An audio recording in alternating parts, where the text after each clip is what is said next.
Mkutano wa chama cha ODM upande wa Oburu Odinga, mahudhurio ya mkutano ule ambao ulifanyika kaunti ya Siaya nyumbani kwake Oburu Odinga yalikuwa hafifu. Yaani wananchi wachache sana walifika pale. Hata wewe ukiona utashangaa. Huu ndio ule mkutano ambao ulikuwa umetangazwa kwenye vyombo vya habari kwamba utakuwa mkubwa. Angalia picha kama hii.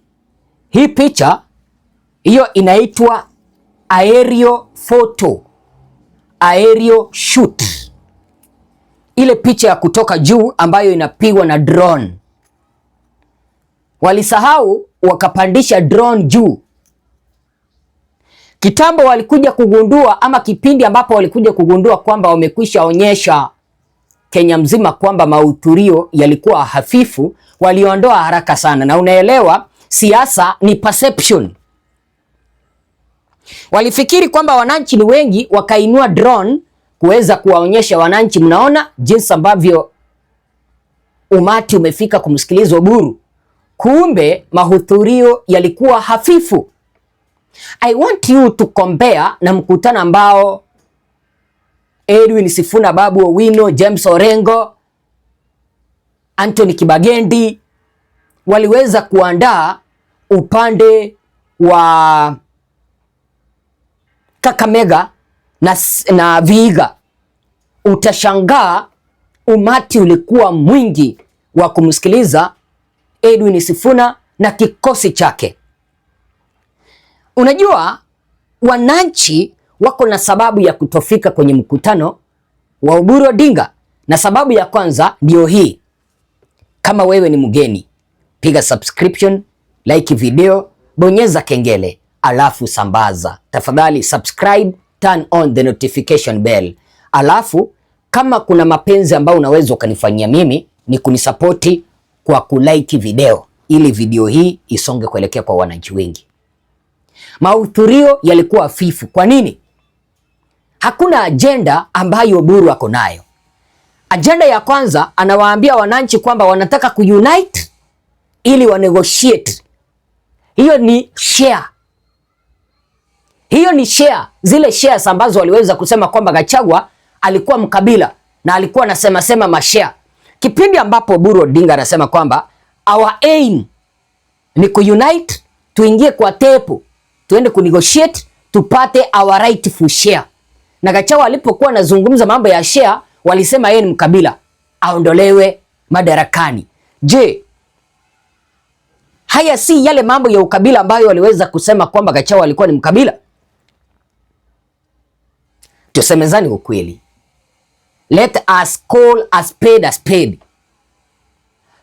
Hawawezi wakamuondoa Gachagua kwa kusema kwamba yeye ni mkabila, alafu wanasema wao wanataka share. Wanataka power. Power si hiyo ni share. We have gathered here in Siaya as the community of ODM. What we are discussing is how to strengthen our party so that our party remains the leading party in this country called Kenya. And what we want is the unity of our party. We are not expelling anybody from the party, but anybody who feels that he is uncomfortable with us can leave if he likes. Anybody who is uncomfortable can do what? Can leave if they like. So what we are doing here is to explain to our people that we are entering into a negotiation in preparation for next year's election. And we have only expressed intention to start negotiation. I don't know why some people are saying that we are in a hurry. We are in a hurry going where? We are not in a hurry because everybody is now preparing for next year's election. And ODM cannot be left behind. We are going to do our own thing. Please, if you are not part of us, do your own thing. Let us do our own thing. we want to tell you off to leave us alone. Huyu mzee kipindi ambapo anazungumza, hata wananchi yani ni kama wanachoka. Waswahili walisema kwamba palipo na wazee hapakosi jambo, lakini sasa penye Oburu yupo, ni mzee wetu ndio, ni kiongozi wetu ndio, lakini hapana, anapaswa kupumzika. Anapaswa kupumzika. Unajua juzi Winnie Odinga aliweza kusema kwamba you cannot be Raila Odinga. Juzi tu nimemuona anasema lero lero ni lero. Yani he wants to imitate Raila Odinga and be Raila Odinga, which is zero. Hana kabisa uwezo wa kukua Raila.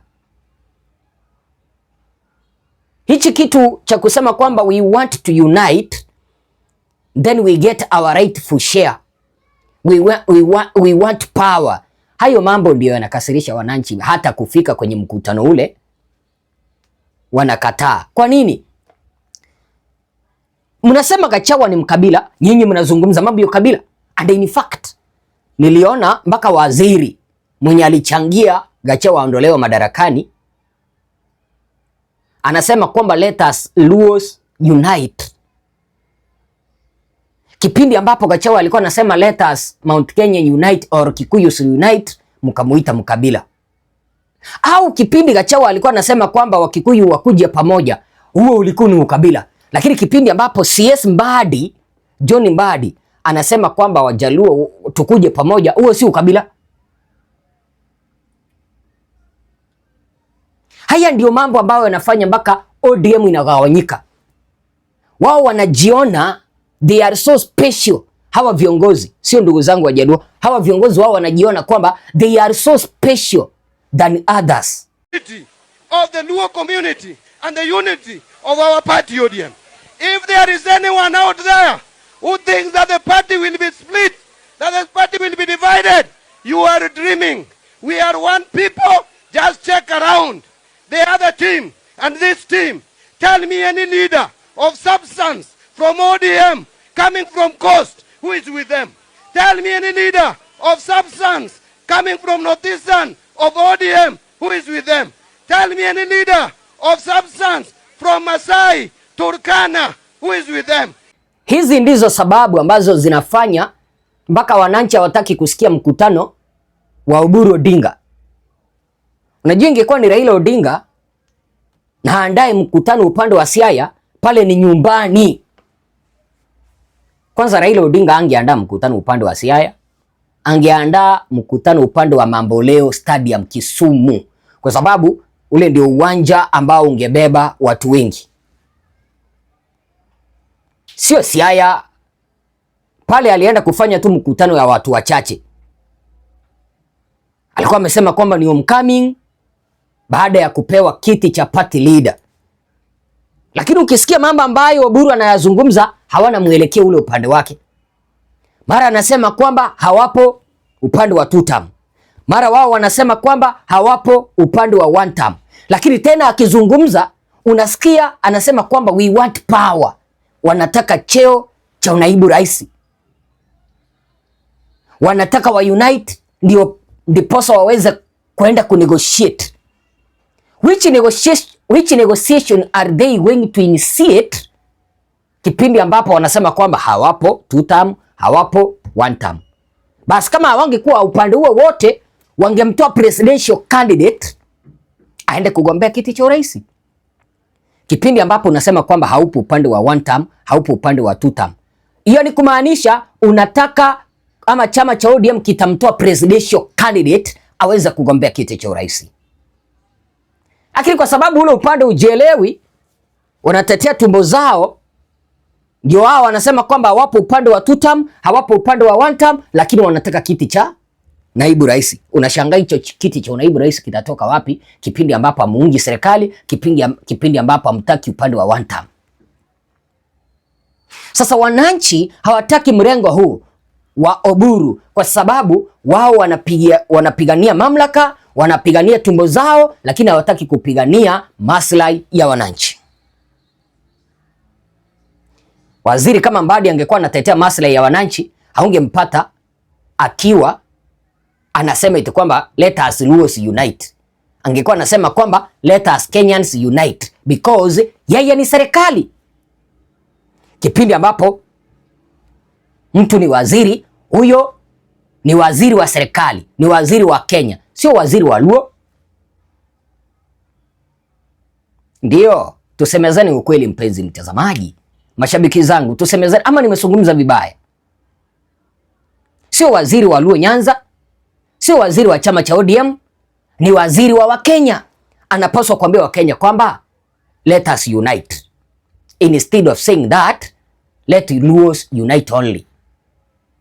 Kwa hivyo hata Wakenya wamewagundua kwamba haja yao ni wananchi waungane kutoka upande wa Luo Nyanza ili wasifukuzwe kwenye vyeo vya waziri.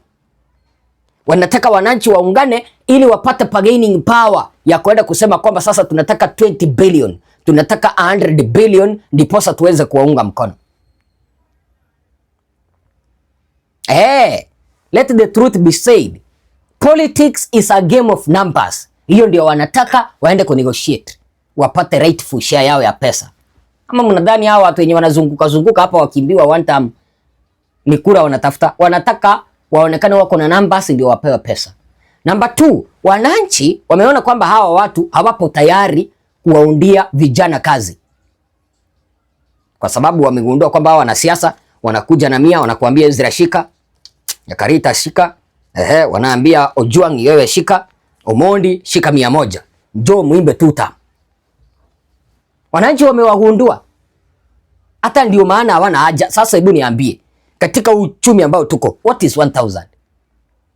Katika uchumi ambao tuko na wao Kenya, what is 1000? Unaenda tu kwa duka, unaambia nisaidie unga, nisaidie mafuta, unarudishiwa change ya 50. Kwa sababu mafuta 2 liters, unga wa kupika, kasukari, hakuna hiyo pesa. Uwezo ukapata nyingine ya kununua majani.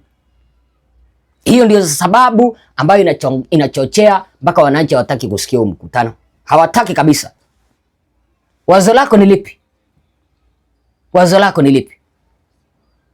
Nyinyi mnataka mashare au mnataka kazi?